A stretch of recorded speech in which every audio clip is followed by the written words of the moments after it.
na nilang dati, pwede tayo magparada kung saan saan.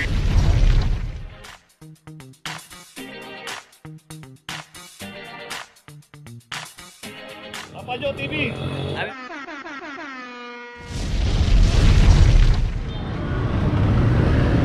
Location natin Blooming Street, corner P. Guevara. Dito naman isang Toyota Vios.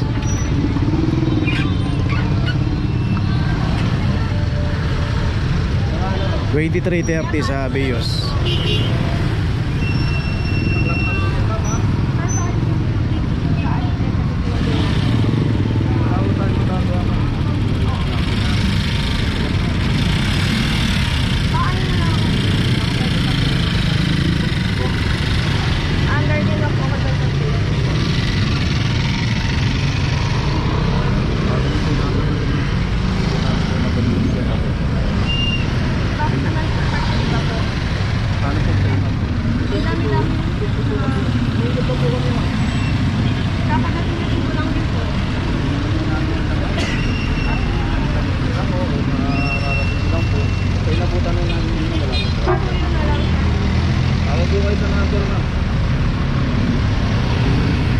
Okay, may notice na, tuloy na po tayo.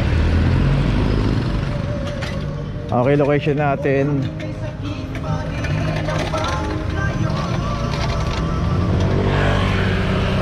natin Loyola Street, corner Cristobal. At dito naman yung isang Hyundai Starex. Dito makikita natin pagkakaparada nito. Street corner na Mabuhay Lane pa. At dito rin sa kahabaan ng Cristobal yan, pwede tayo pumarada rito, secondary road. Pero wag po tayo mag-street corner saka double parking. So kaya naklab ng isang Starex dahil nandito sa Mabuhay Lane, naka street corner pa. At wala rin driver to. So ulitin po natin, meron pong ordinasya rito sa Manila. Meron pong clamping operation dito. So from District 1 to District 6 ang operation. Tatlong grupo po yung umiikot. At ngayon sa grupo po tayo ng District 3 and 4 ng Team Mendoza. Okay, ito may notice na yung Starex. Tuloy na po tayo. Location natin Lacson Avenue, corner Ramon Magsaysay. Ayan na po yung Ramon Magsaysay. Dito naman yung isang Honda Civic 2408 para sa Civic. Ito rin yung isang Toyota Rush 2324 para sa Toyota Rush. Dito makita natin yung isang truck ng bombero. Pwede na po naklamp yan. So yun nga, dito rin pumarada kasi sa Center Island, no? Pero kasi yung bombero hindi po maiklam dahil baka biglang magkaroon ng sunog, emergency, kailangan po yan makaresponde. Dito na lang siguro kailangan magawa talaga ng paraan yan na wag pumarada rito. Kasi kung makikita mo dito nakaparada yan, itong mga naklam na to, isipin nila na bakit yung truck ng bombero hindi po kinaklam. So ayun po yung kadahilanan niya, kasi baka biglang magkaroon ng sunog. Pero sana magawa din ng paraan na mailipat yan sa tamang paradahan, hindi yung dito pumaparada sa kahabaan ng Mabuhay Lane. Kasi nakakano nga naman yun, siya nakaparada tas yung iba rito makaklam, yun hindi. So ito yung Toyota Rush, meron na rin notice. So sana magawa po ng paraan. Okay, tuloy na po tayo. Location natin Alfonso Mendoza, corner Alvarez.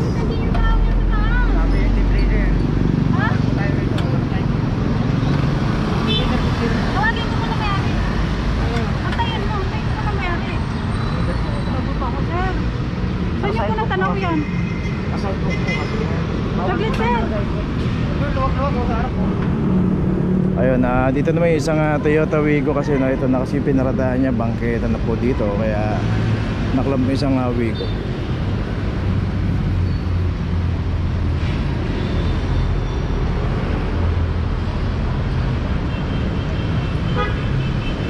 So dito naman yung isang sasakyan, dahil nakapasok na isang sasakyan dito, hindi na po naklap yung isang Honda. Ito lang pong Wigo lang. Kaya pagka paparada po tayo, lalo sa mga bangketa, ipasok po natin mabuti. Huwag po natin harangan itong kulay pula na pintura na yan. Sakop na po ng bangketa yan. Government property na po yan.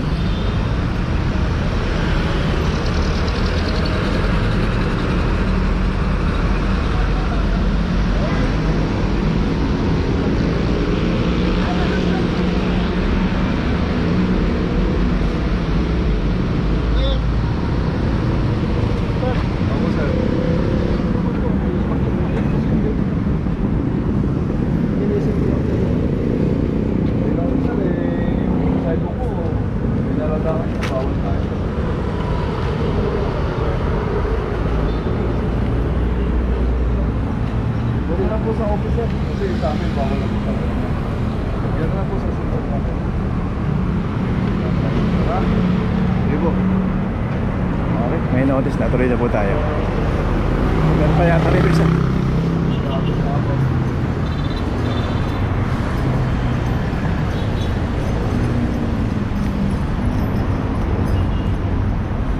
Dito rin yung isang Innova rin, no?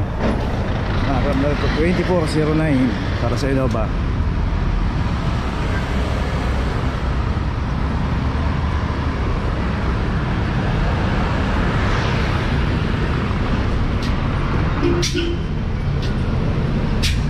Okay, itong isang tanker dito, may driver.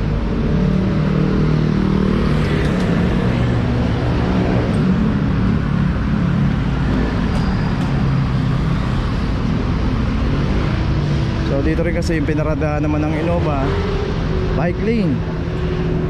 Pero yun nga, di na rin ginagaling yung bike lane dito.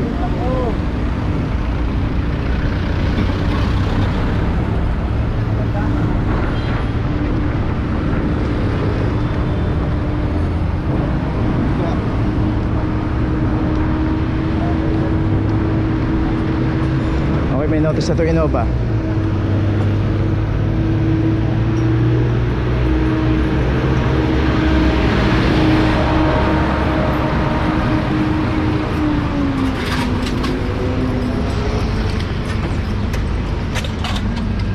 Okay, dito na nga tayo sa Alfonso Mendoza, corner ng Bangbang.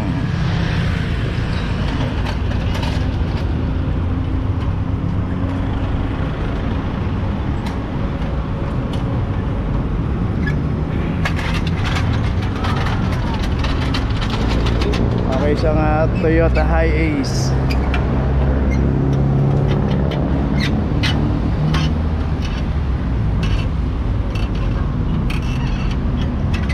$23,27.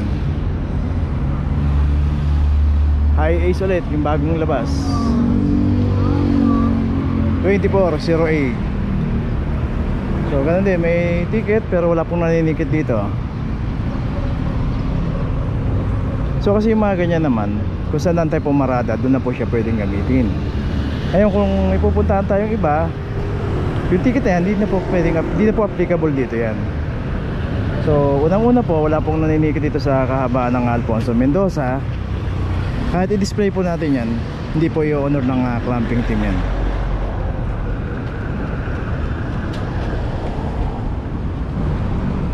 Okay, yung isang Toyota Hiace dito, may notice na.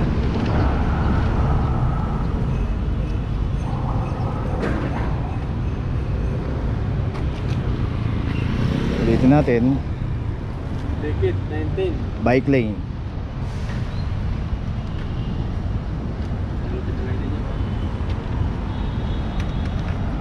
Yes. Ano yan? Review.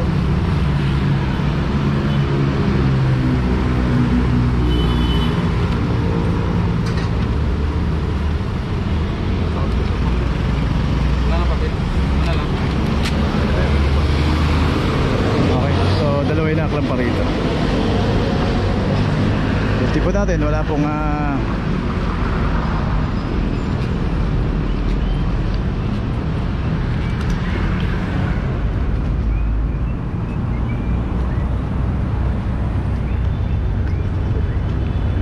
okay, tuloy na po tayo.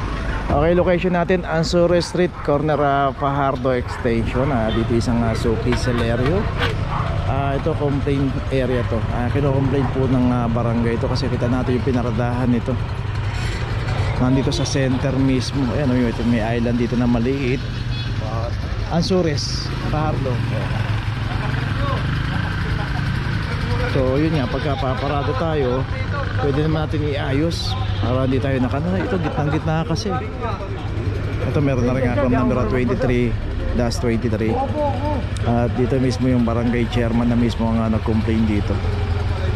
Itong kahaba ng Anzures Street, secondary road po ito. So dapat tayo iayos po natin yung pagparado rito.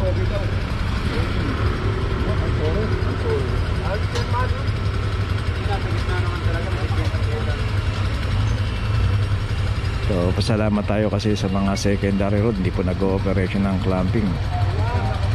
Depende na lang po pagka may mga complain, kagaya niya na barangay pa mismo nag-complain dito sa pumaparada na ito. Parada lang natin na maayos. So yun, dumating nga si ma'am pero kanya ata yun. Yun, naabot na kasi. Tuloy na po tayo. Location natin si M. Recto, corner F. Torres. At dito na may isang abansan malaking motor dito. 2407 para sa isang abansa.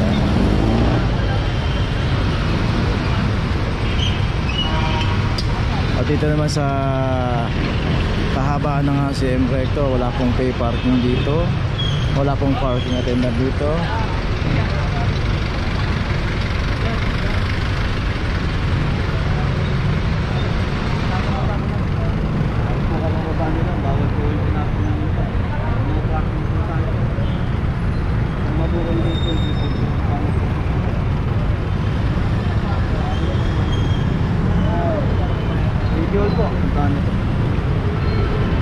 Complete lang yan, sir.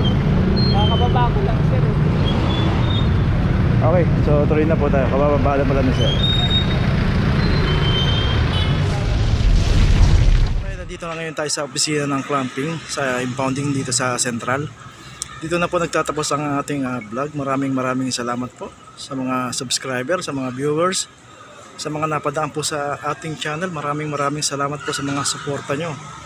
Sa mga hindi pa po nakakapag-subscribe, subscribe na po tayo mga kabayan.